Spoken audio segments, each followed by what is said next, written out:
नमस्कार, आप देख रहे हैं खेल समाचार। मैं हूं सुचित्रा। सबसे पहले एक नजर इस वक्त की खेल सुर्खियों पर। भारत और श्रीलंका के बीच वनडे सीरीज का पहला मैच कल गुवाहाटी में। जसप्रीत बुमराह को वापसी के लिए करना होगा इंतजार। श्रीलंका के खिलाफ वनडे सीरीज से हुए बाहर।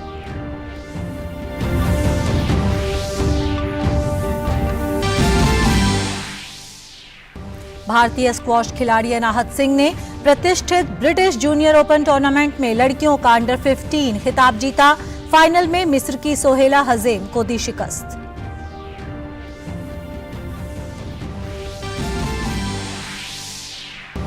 एफए कप के तीसरे दौर में मैनचेस्टर सिटी ने चेल्सी को 4-0 से हराया।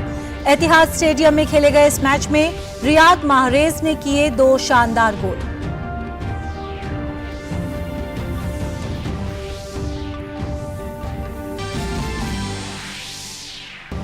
एस्टन विला हुई एफए कप से बाहर। तीसरे दौर के मुकाबले में स्टीवेनिश की टीम के हाथों मिली अप्रत्याशित हार।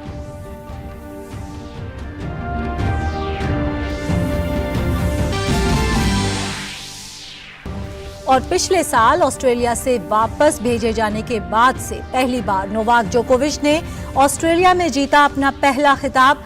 एडिलेड इंटरनेशनल के फाइनल में सेबेस्टियन कोर्डा को शिकस्त देकर ऑस्ट्रेलिया में अपना विजयी अभियान 34 मैच तक पहुंचाया। खबरें विस्तार से। भारत और श्रीलंका के बीच 3 मैच की वनडे सीरीज का आगाज मंगलवार से गुवाहाटी में होगा। T20 सीरीज जीतने के बाद टीम इंडिया के हौसले बुलंद हैं, तो वहीं दूसरी ओर श्रीलंका की टीम T20 सीरीज की हार को भुलाकर वनडे में नए सिरे से अपनी चुनौती पेश करना चाहेगी।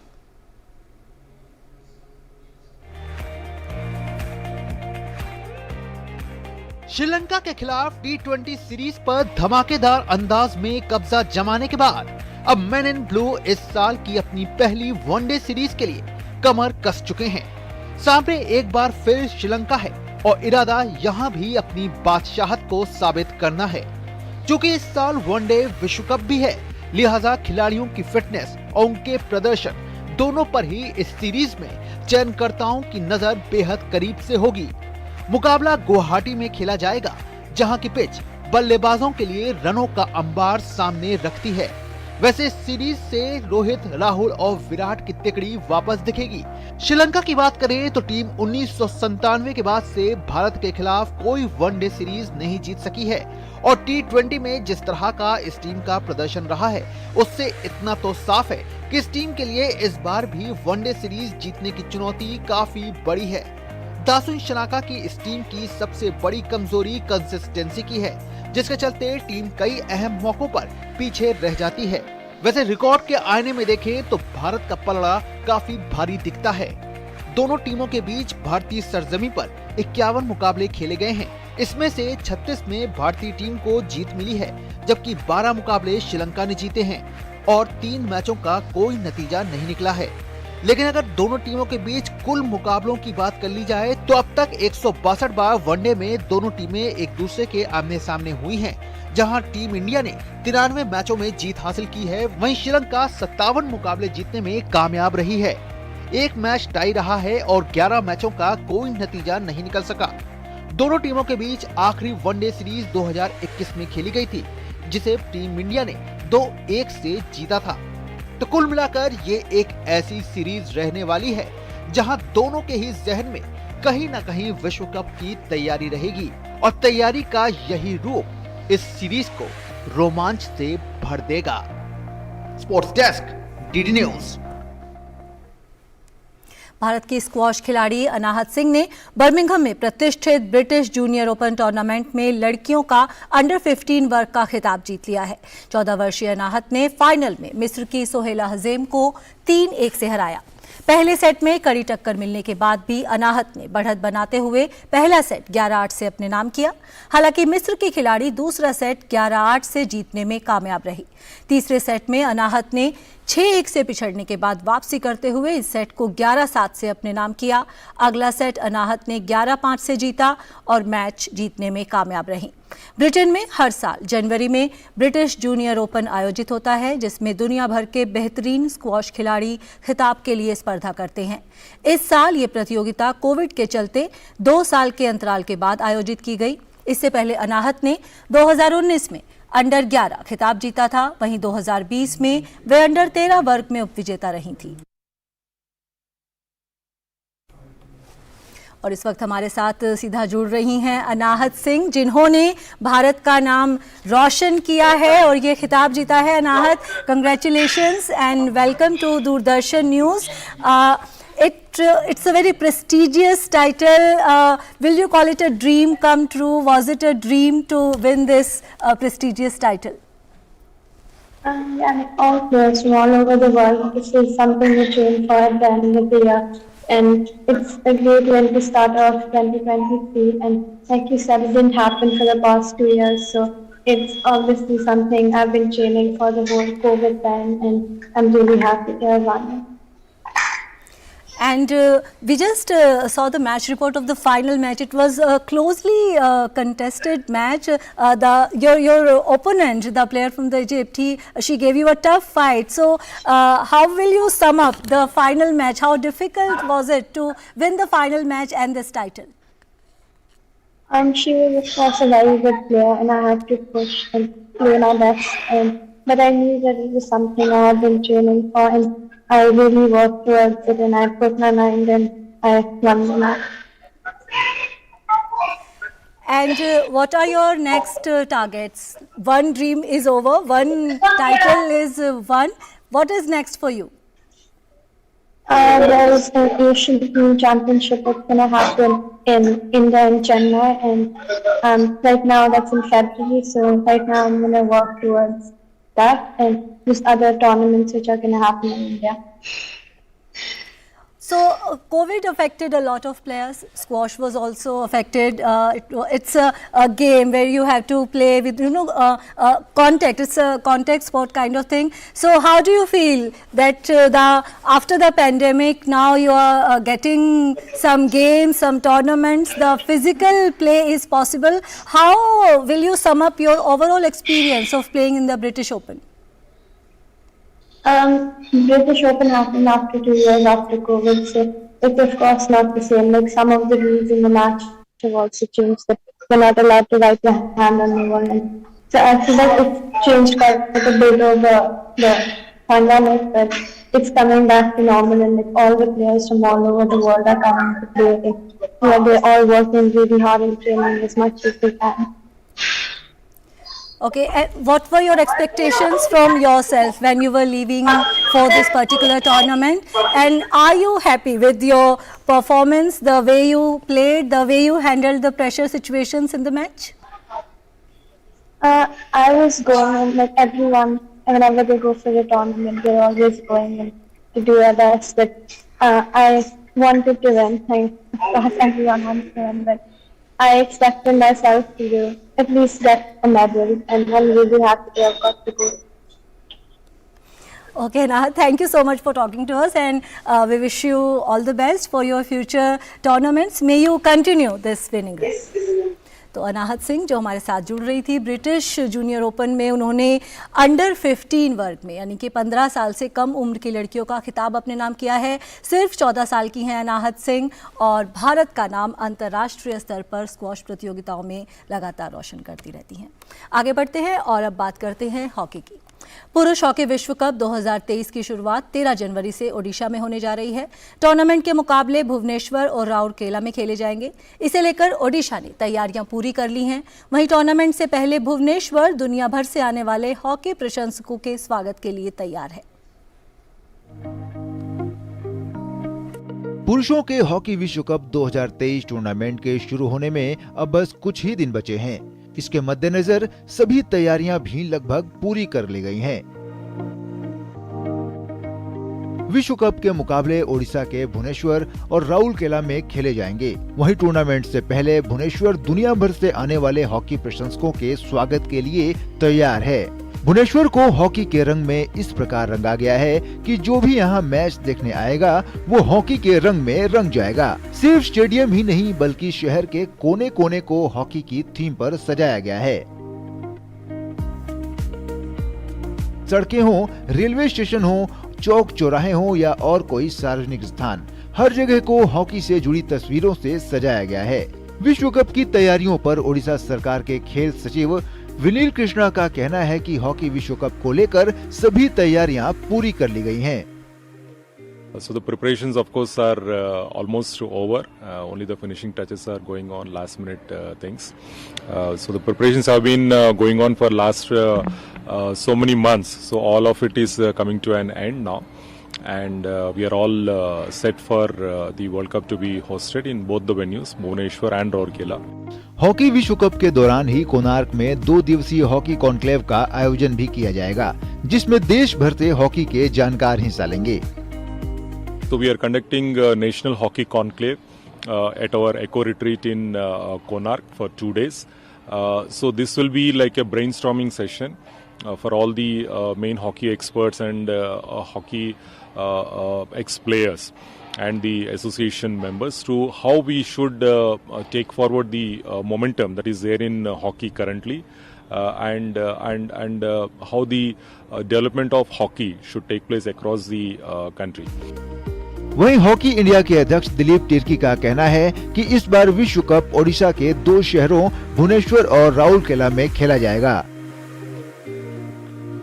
ऐसे में खिलाड़ियों की सुविधा को ध्यान में रखते हुए हर प्रकार की तैयारी पूरी कर ली गई है।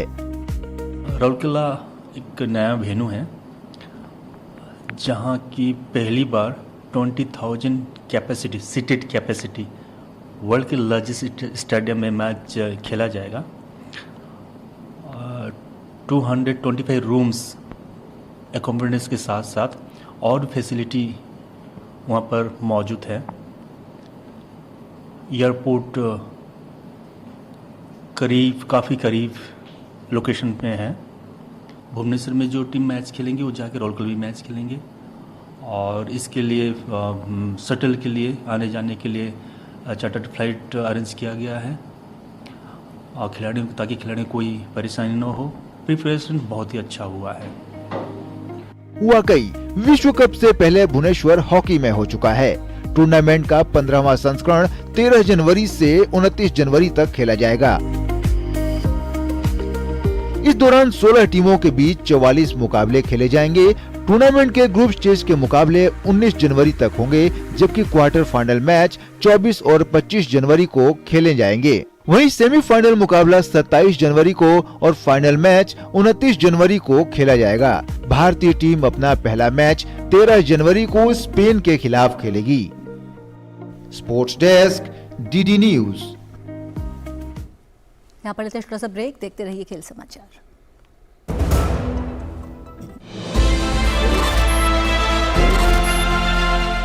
We are making progress and we will not allow the challenges that we are confronted with today to any way diminish our commitment to the green transition. India Energy Week, therefore, is an opportunity to understand the pivot which is currently happening in terms of what is changing and how can they become part of this change.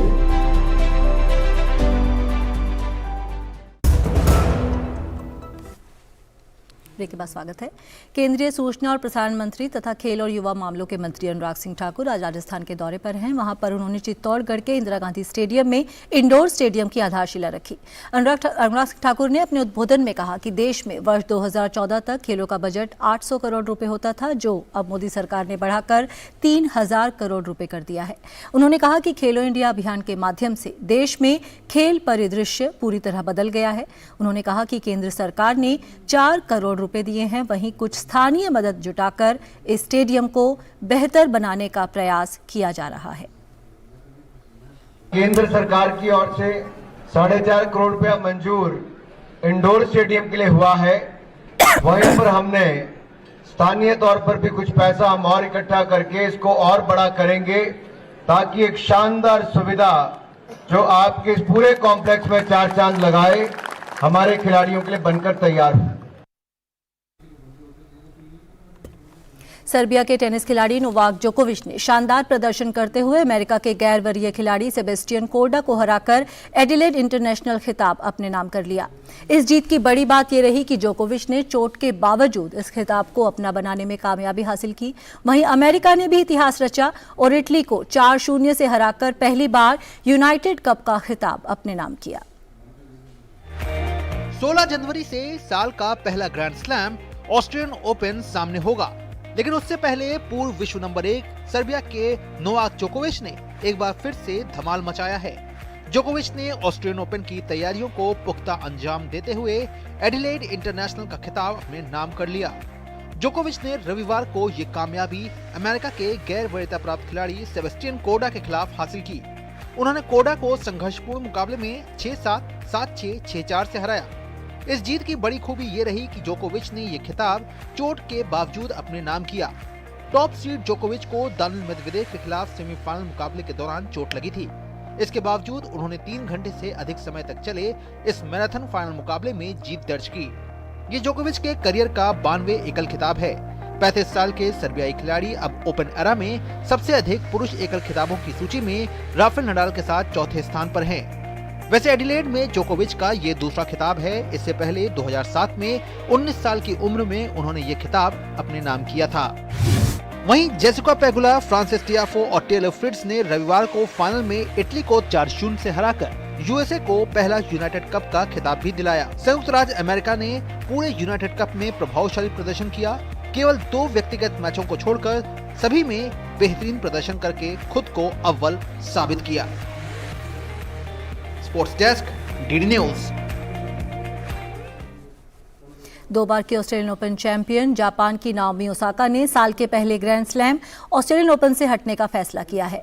उन्होंने Australian open के शुरू होने से 1 सप्ताह पहले ही अपना नाम वापस ले लिया है। ओसाका ने हटने का कोई कारण नहीं बताया है। अनुभवी अमेरिकी टेनिस खिलाड़ी वीनस विलियम्स भी पिछले हफ्ते ऑकलैंड क्लासिक में चोटग्रस्त होने के बाद ऑस्ट्रेलियन ओपन से हट चुकी हैं। ओसाका ने साल 2019 और 2021 में ऑस्ट्रेलियन ओपन का खिताब जीता था। सितंबर में टोक्यो में एक टूर्नामेंट से बाहर होने के बाद से उन्होंने कोई भी प्रतिस्पर्धी मैच नहीं खेला है, जिसके चलते विश्व रैंकिंग में वे 42वें स्थान पर आ गई हैं। बात करते हैं फुटबॉल की। एस्टन विला की टीम एफए कप से बाहर हो गई है। टीम को तीसरे दौर के मुकाबले में स्टीवेनिश की टीम के हाथों 2-1 से अप्रत्याशित हार मिली। इस मुकाबले में हालांकि एस्टन विला ने शानदार शुरुआत की थी और खेल के 33वें मिनट में विला की ओर से मॉर्गन सैमसन ने पहला गोल करने में सफलता हासिल की। विला ने अपनी इस बढ़त को पहले हाफ तक बनाकर रखा। दूसरे हाफ में भी काफी समय तक विला की टीम ने बढ़त कायम रखी, लेकिन खेल समाप्ति से कुछ मिनट पहले स्टीवेनिश की टीम को पेनल्टी मिली, जिसे गोल में बदलकर टीम ने 1-1 की बराबरी हासिल कर ली। इस गोल के 2 मिनट बाद ही यानी 90वें मिनट में टीम ने एक और गोल कर स्कोर 2-1 कर दिया। इस तरह अंतिम समय में हुए 2 गोल की बदौलत स्टीवेनिश की टीम एस्टन विला की टीम को चौंकाने में सफल रही और टीम ने चौथे दौर में प्रवेश कर लिया। एफए कप के तीसरे दौर के मुकाबले में रविवार को मैनचेस्टर सिटी और चेल्सी आमने सामने थी, जिसमें मैन सिटी ने शानदार खेल दिखाते हुए चेल्सी को 4-0 से हराकर चौथे दौर में प्रवेश किया। मैन सिटी की इस जीत के हीरो रहे रियाद माहरेज, जिन्होंने मुकाबले में 2 गोल दागे। माहरेज ने पहला गोल 23वें मिनट में फ्री किक के जरिए किया। इसके अलावा इस खिलाड़ी ने 85वें मिनट में पेनल्टी किक के जरिए अपना दूसरा गोल किया। माहरेज के अलावा सिटी की ओर से जूलियन अल्वारेज और फिल फोडेन ने गोल किए। अल्वारेज ने 30वें मिनट में पेनल्टी के जरिए गोल किया, जबकि फिल फोडेन ने 38वें मिनट में गोल दागा। चौथे दौर में मैन सिटी का सामना आज ऑक्सफोर्ड यूनाइटेड और आर्सेनल के बीच होने वाले मैच की विजेता से होगा। चौथे दौर के मुकाबले 27 से 30 जनवरी के बीच खेले जाएंगे। तो खेल समाचार में फिलहाल इतना ही। हमारी पूरी टीम को दीजिए इजाजत। जाते जाते आपको छोड़ जाते हैं एक फ्लाइंग बोट की झलकियों के साथ। ये बोट 16 नॉट्स की स्पीड पर पहुंचने पर पानी पर उड़ने लगती है। नमस्कार।